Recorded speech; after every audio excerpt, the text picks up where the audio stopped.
Hi again, this is Bedtime Stories. I am your host, Tracy, and we are reading The Song of Hiawatha by Henry Wadsworth Longfellow.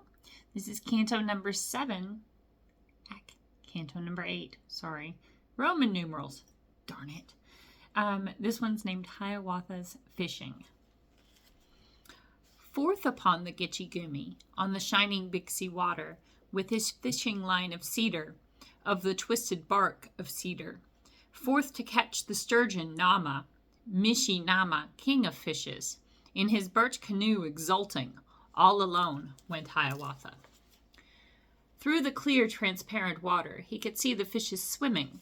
Far down in the depths below him, see the yellow perch, the sawa, like a sunbeam in the water. See the shawagasi, the crawfish, like a spider on the bottom, on the white and sandy bottom. At the stern sat Hiawatha, with this fishing line of cedar. In his plumes the breeze of morning played as in the hemlock branches, on the boughs with tail erected.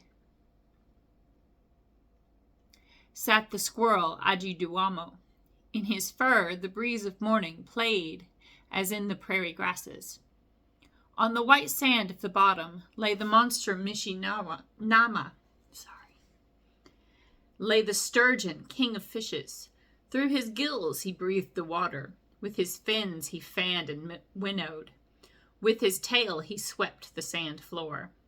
There he lay in all his armor, on each side a shield to guard him, plates of bone upon his forehead, down his sides and back and shoulders, plates of bone with spines projecting. Painted was he with his war paints. Stripes of yellow, red, and azure, spots of brown and spots of sable. And he lay there on the bottom, fanning with his fins of purple, as above him Hiawatha in his birch canoe came sailing with his fishing line of cedar. "Take my bait," cried Hiawatha, down into the depths beneath him. "Take my bait, O sturgeon Nama. Come up from below the water, let us see which is the stronger." And he dropped his line of cedar through the clear, transparent water, waited vainly for an answer, long sat waiting for an answer, and repeating loud and louder, "Take my bait, O king of fishes."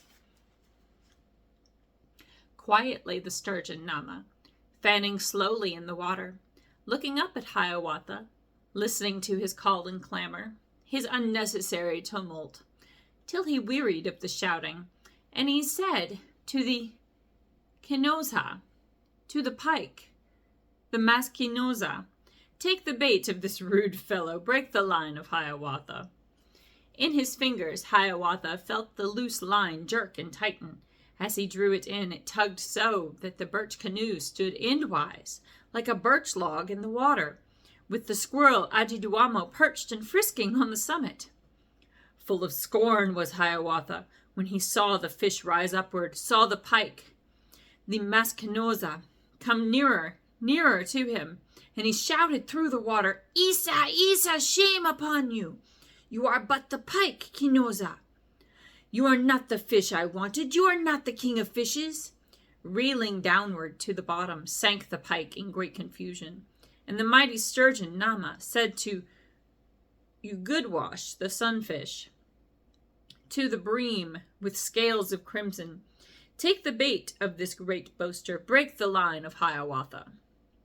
Slowly upward, wavering, gleaming, rose the Ugudwash, the sunfish. The Ugudwash, that's W-A-S-H, U-G-U-D-W-A-S-H, Ugudwash, the sunfish, seized the line of Hiawatha, swung with all his weight upon it, made a whirlpool in the water, whirled the birch canoe in circles, round and round in gurgling eddies. Goose gracious.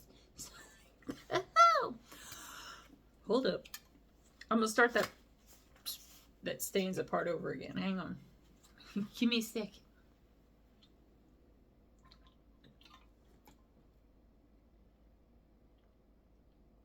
I got caught up in the emotions.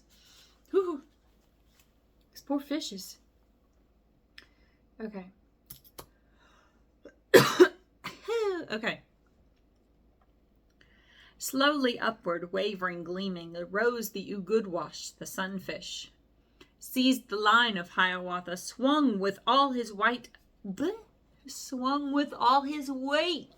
upon it. Made a whirlpool in the water, whirled the birch canoe in circles, round and round in gurgling eddies, till the circles in the water reached the far-off sandy beaches, till the water flags and rushes nodded on the distant margins. But when Hiawatha saw him, slowly rising through the water, lifting up his disc refulgent, we'll have to look that one up, refulgent, loud he shouted in derision, "Isa, Isa, shame upon you! You Goodwash, the sunfish. You are not the fish I wanted. You are not the king of fishes." Slowly downward, wavering, gleaming, sank Goodwash, the sunfish. And again the sturgeon, Nama, heard the shout of Hiawatha, heard his challenge of defiance, the unnecessary tumult, ringing far across the water.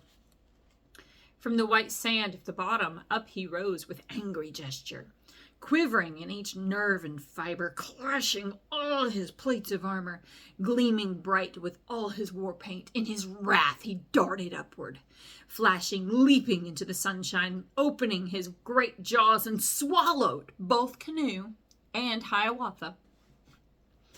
Down into that darksome cavern plunged the headlong Hiawatha. As a log on some black river shoots and plunges down the rapids, found himself in utter darkness, groping about in helpless wonder, till he felt a great heart beating, throbbing in that utter darkness. And he smote it in his anger. With his fist, the heart of Nama felt the mighty king of fishes shudder through each nerve and fiber, heard the water gurgle round him as he leaped and staggered through it, sick at heart and faint and weary. Crosswise then did Hiawatha drag his birch canoe for safety, leant from out the jaws of Nama. In the turmoil and confusion, forth he might be hurled and perish, and the squirrel Adjidaumo frisked and chattered very gaily, toiled and tugged with Hiawatha till the labor was completed. Then said Hiawatha to him, "Oh, my little friend, the squirrel, bravely have you toiled to help me. Take the thanks of Hiawatha, and the name which now he gives you, for hereafter and forever boys shall call you Adjidaumo. Tail in air, the boys shall call you." And again the sturgeon, Nama, gasped and quivered in the water, then was still and drifted landward, till he grated on the pebbles, till the listening Hiawatha heard him grate upon the margin, felt him strand upon the pebbles, knew that Nama, king of fishes, lay there dead upon the margin. Then he heard a clang and flapping, as of many wings assembling, heard a screaming and confusion, as of birds of prey contending, saw a gleam of light above him, shining through the ribs of Nama, saw the glittering eyes of seagulls, of Keushk, the seagulls, peering, gazing at him through the opening, heard them saying to each other, "'Tis our brother Hiawatha." And he shouted from below them, cried exulting from the caverns, "O ye seagulls, O my brothers, I have slain the sturgeon Nama. Make the rifts a little larger, with your claws the openings widen. Set me free from this dark prison, and henceforward and forever men shall speak of your achievements, calling you Keushk, the seagulls, yes, Keushk, the noble scratchers." And the wild and clamorous seagulls toiled with beak and claws together, made the rifts and openings wider in the mighty ribs of Nama. And from peril and from prison, from the body of the sturgeon, from the peril of the water, they released my Hiawatha. He was standing near his wigwam on the margin of the water, and he called to old Nokomis, called and beckoned to Nokomis, pointed to the sturgeon Nama lying lifeless on the pebbles, with the seagulls feeding on him. "I have slain the Mishinama, slain the king of fishes," said he. "Look, the seagulls feed upon him. Yes, my friends, Keushk, the seagulls, drive them not away, Nokomis. They have saved me from great peril. In the body of the sturgeon, wait upon their meal is ended. Wait until their meal is ended, till their claws are full with feasting, till they homeward fly at sunset." to their nests among the marshes. Then bring all your pots and kettles and make oil for us in winter.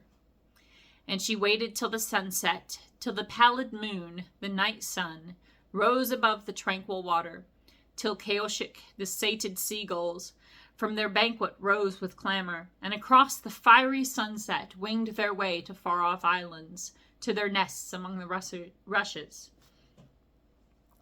To his sleep went Hiawatha, and Nokomis to her labor, toiling patient in the moonlight, till the sun and moon changed places, till the sky was red with sunrise, and Caoshik, the hungry seagulls, came back from the reedy islands, clamorous for their morning banquet.